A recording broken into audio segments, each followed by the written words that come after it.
Assalamualaikum warahmatullahi wabarakatuh. Kami dari kelompok 3 akan mempresentasikan laporan Project Based Learning mengenai tentang analisis dokumen 1, 2, dan 3 pada kurikulum di SMA Negeri 2 Lubuk Singkaping untuk mata kuliah kurikulum fisika sekolah menengah dengan dosen pengampu Bu Fani Rahmatina Rahim, SPD MPD, yang beranggotakan saya sendiri, Rani Armainis, dengan NIM 21033112. Saya Rafa Nurianda dengan NIM 21033108. Saya Ramdari Aulia dengan NIM 21033110. Saya Cindy Verlita dengan NIM 21033-124. Saya Syahdila Zra dengan NIM 21033182. Baiklah, langsung saja penyampaikan materi pertama yang akan disampaikan oleh Cindy Verlita. Kepada Cindy Verlita dipersilakan.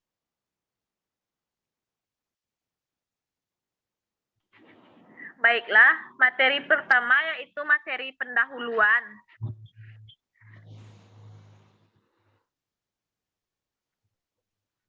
Latar belakang, salah satu tujuan negara sebagaimana dimuat dalam pembukaan Undang-Undang 1945 adalah mencerdaskan kehidupan bangsa.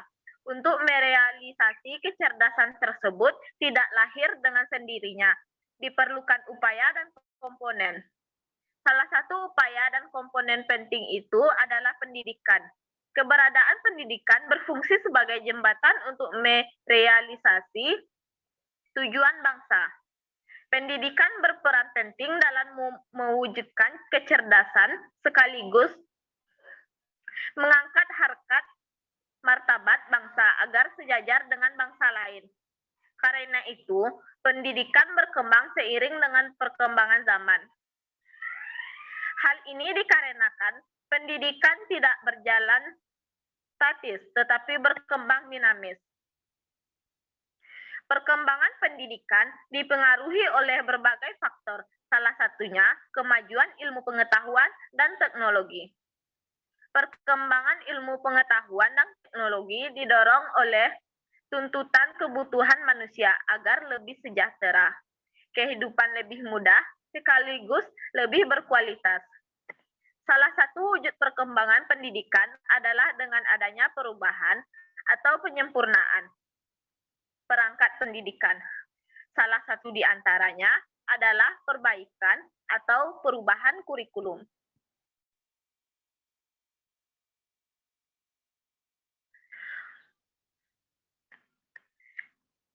Kurikulum merupakan seperangkat rencana dan pengaturan mengenai tujuan, isi, dan bahan pelajaran, serta cara yang digunakan sebagai pedoman penyelenggaraan kegiatan pembelajaran untuk mencapai tujuan pendidikan tertentu. Dan hal ini telah ditulis dalam Undang-Undang Nomor 20 Tahun 2003, Pasal 1 Ayat 19.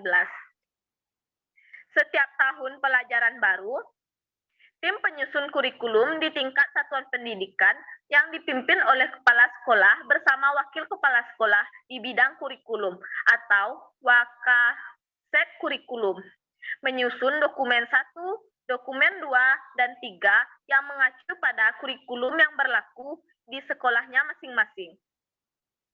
Biasanya, setelah Wakasek Kurikulum membuat dokumen 1, 2, dan 3, dokumen tersebut nantinya akan divalidasi oleh pengawas tingkat satuan pendidikan masing-masing dengan menggunakan instrumen pembinaan penyusunan dokumen 1, 2, dan dokumen 3.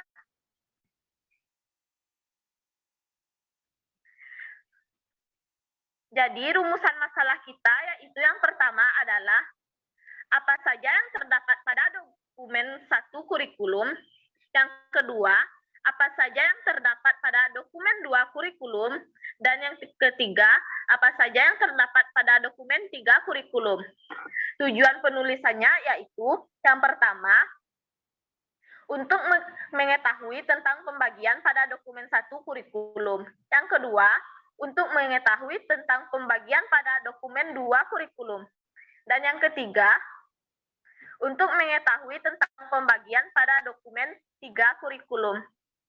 Manfaat penulisannya yaitu yang pertama, dapat mengetahui tentang isi dan pembagian pada dokumen 1, dokumen 2, dan dokumen 3 kurikulum. Yang kedua, dapat mengetahui dan menganalisis hasil telaah dari instrumen kurikulum, dokumen 1, dokumen 2, dan dokumen 3. Pembahasan yang kedua, saya serahkan kembali kepada moderator.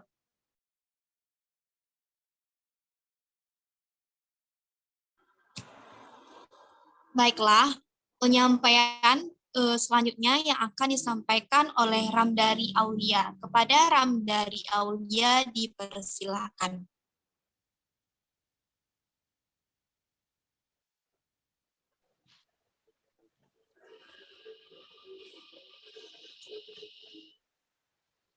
Baiklah, saya akan melanjutkan pembahasan kajian teori. Pada dokumen 1, yang disebut dengan buku 1 KTSP atau kurikulum tingkat satuan pendidikan, merupakan kurikulum opsional yang disusun oleh masing-masing satuan pendidikan dan dilaksanakan oleh satuan pendidikan tersebut yang berfungsi untuk pedoman penyelenggaraan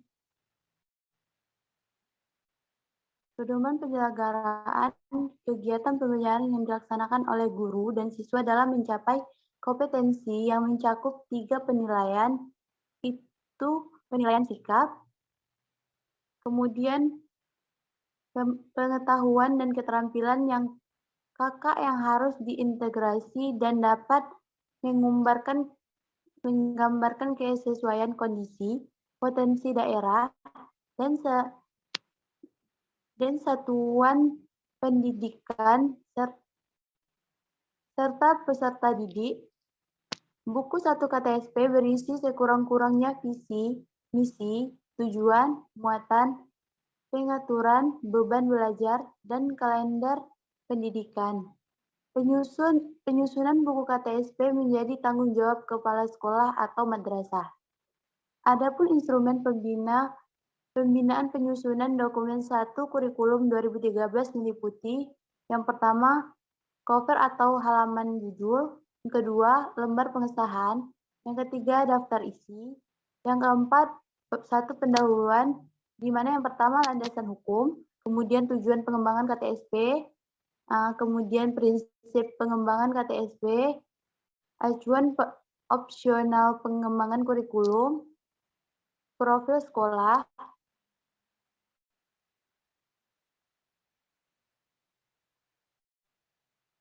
kemudian pada bab 2 tujuan, memuat tujuan pendidikan dasar menengah, yang kedua visi sekolah, kemudian misi sekolah, tujuan sekolah, rencana strategi sekolah. Pada bab 3 struktur dan muatan kurikulum, memuat struktur kurikulum, muatan lokal, pengembangan diri, beban belajar, ketuntasan belajar, kenaikan kelas, dan kelulusan, kemudian pendidikan kecakapan hidup, pendidikan berbasis keunggulan lokal dan global. Pada bab 4 kalender pendidikan, bab 5 penutup, dan yang ke-9 lampiran.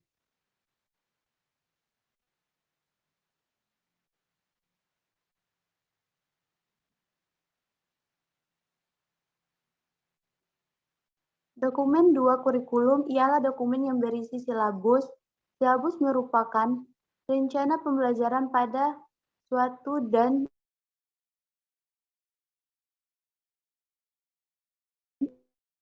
atau kelompok mata pelajaran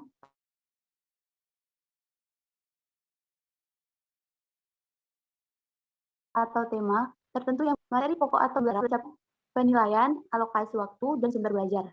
Pada dokumen 3 ialah dokumen kurikulum yang berisi RPP atau rencana pelaksanaan pembelajaran yang disusun sesuai potensi, minat, bakat, dan kemampuan peserta didik di lingkungan belajar.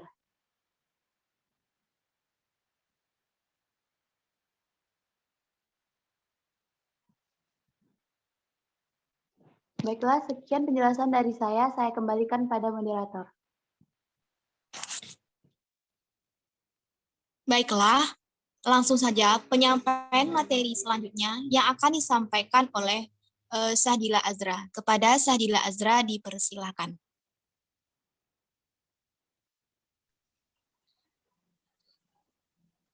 Baik, selanjutnya yang ketiga, metodologi.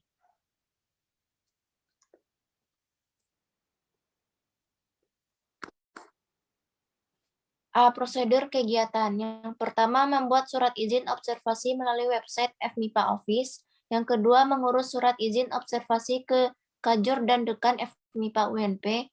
Yang ketiga, mengurus surat izin observasi ke Dinas Pendidikan Provinsi Sumatera Barat.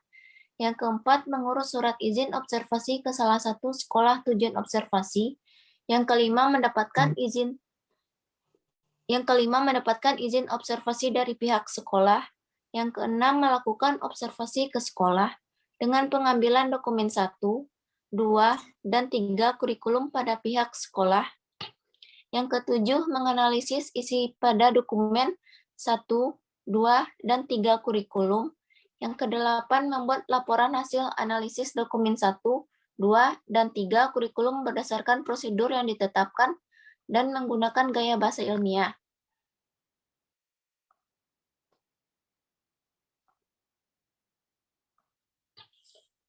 Yang B, informasi sekolah. Nama sekolah SMA Negeri 2 Lubuk Sikaping. Alamat sekolah Jalan Bypass Nagari Alamanggis, Kecamatan Lubuk Sikaping, Kabupaten Pasaman, Provinsi Sumatera Barat. Kode pos 26318, NSS 30 10 80 20 20 11, email SMA 2 Lubuk Sikaping gmail.com.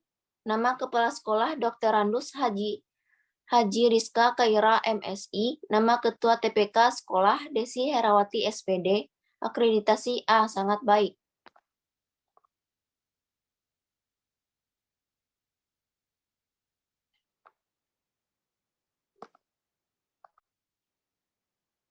Sekian pembahasan saya kembalikan kepada moderator. Baiklah, penyampaian materi selanjutnya yang akan disampaikan oleh Rafa Nurianda. Pada Rafa Nurianda dipersilakan. Baiklah, yang keempat yaitu hasil dan pembahasan.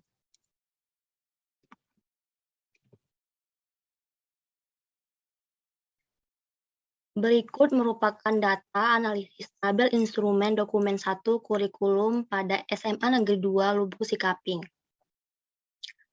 Aspek yang ditelaah yang pertama, cover atau halaman judul lengkap, lembar pengasahan lengkap, terdapat daftar isi, terdapat bab 1 pendahuluan yang terdiri dari latar belakang,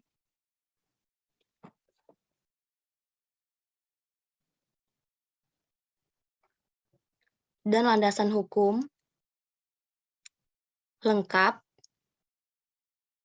Selanjutnya, terdapat tujuan pengembangan KTSP lengkap, prinsip pengembangan KTSP ada,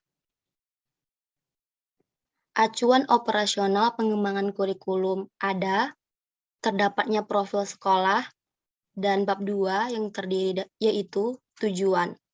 Terdiri dari tujuan pendidikan dasar atau menengah ada, sesuai dengan UU SPN dan PP nomor 19 tahun 2005, terdapat visi dan misi sekolah, terdapat tujuan sekolah, dan rencana strategi sekolah. Selanjutnya bab 3, yaitu struktur dan muatan kurikulum, yang terdiri dari struktur kurikulum ada, muatan lokal ada, pengembangan diri ada, beban belajar ada, ketuntasan belajar ada, kenaikan kelas dan kelulusan ada, pendidikan kecakapan hidup ada, hasil dan pendidikan berbasis keunggulan lokal dan global ada. Selanjutnya yaitu bab 4, kalender pendidikan lengkap, bab 5, penutup lengkap dengan adanya simpulan dan saran, dan yang terakhir ialah lampiran lengkap.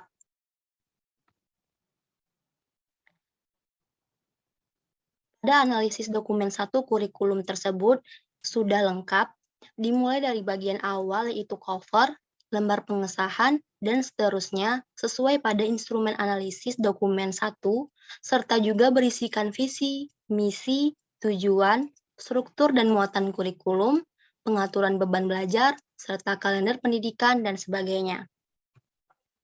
Selanjutnya ialah analisis tabel instrumen dokumen 2 kurikulum SMA Negeri 2 Lubuk Sekaping. Ada 8 aspek yang ditelaah. Yang pertama yaitu silabus, lengkap, standar proses dan panduan penyusunan KTSP, terdapatnya KI dan KD, terdapat materi pembelajaran, kegiatan pembelajaran, dan beberapa indikator yang lengkap, serta terdapatnya standar penilaian yang terdiri juga dengan alokasi waktu, serta standar proses dengan adanya sumber belajar. Silabus adalah rencana pembelajaran pada suatu dan atau kelompok mata pelajaran atau tema tertentu yang mencakup standar kompetisi, kompetisi dasar, materi pokok atau pembelajaran, kegiatan pembelajaran, indikator, penilaian, alokasi waktu, dan sumber atau bahan atau alat belajar. Silabus ini merupakan penjabaran standar kompetensi dan kompetensi dasar ke dalam materi pokok atau pembelajaran, kegiatan pembelajaran, dan indikator pencapaian kompetensi untuk penilaian berdasarkan Badan Standar Nasional Pendidikan pada tahun 2006 nomor 14. Pada analisis dokumen 2 tersebut berisi silabus yang sudah lengkap sesuai hasil analisis yang tertera pada instrumen.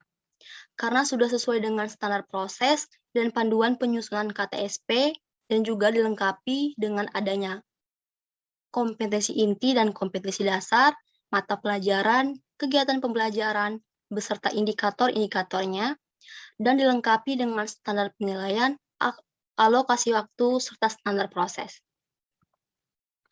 Selanjutnya ialah analisis tabel instrumen dokumen 3 kurikulum pada SMA Negeri 2 Lubuk Sekaping. Terdapat 11 aspek yang ditelaah. Yang pertama yaitu rencana pelaksanaan pembelajaran di setiap kelas dari kelas 10, 11, dan 12. Tetapi pada komponen RPP ada beberapa komponen yang tidak lengkap. Selanjutnya tidak ada atau tidak terdapat beberapa program keahlian pada identitas mata pelajaran dengan KI dan KD lengkap, indikator lengkap, tujuan pembelajaran ada, materi pembelajaran ada, alokasi waktu ada, metode pembelajaran ada, tetapi belum sepenuhnya sesuai dengan situasi dan kondisi peserta didik, terutama. Selanjutnya kegiatan pembelajaran ada dan lengkap, sumber belajar ada, dan penilaian hasil belajar ada dan lengkap. Kegiatan proses belajar mengajar juga harus menggunakan rencana pelaksanaan pembelajaran atau kita sebut dengan RPP, agar proses belajar mengajar memenuhi syarat dalam mengajar. Sebagaimana Permendikbud nomor 22 tahun 2016, rencana pelaksanaan pembelajaran adalah rencana kegiatan pembelajaran tatap muka untuk 1 kali pertemuan atau lebih.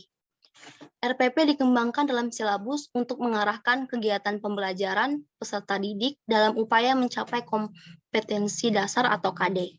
Setiap pendidik pada satuan pendidikan berkewajiban menyusun RPP secara lengkap dan sistematis agar pembelajaran bisa berjalan sebagaimana mestinya dan berlangsung secara interaktif, inspiratif, menyenangkan dan menantang, efisien, memotivasi peserta didik, serta memberikan ruang yang cukup bagi prakarsa dan kreativitas serta kemandirian sesuai dengan bakat yang dimiliki oleh siswa.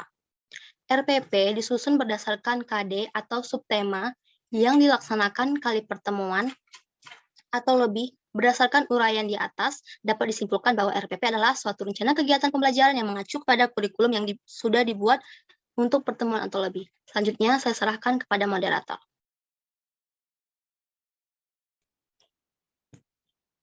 Baiklah, penyampaian materi selanjutnya yang akan disampaikan oleh saya sendiri, yaitu bab 5 kesimpulan dan saran.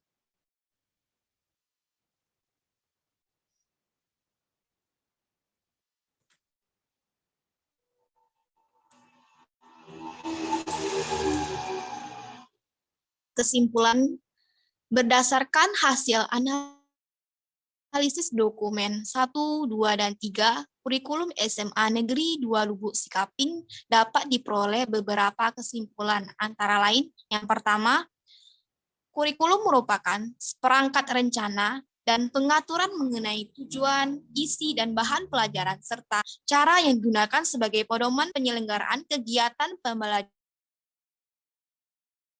yang diatur Undang-Undang Nomor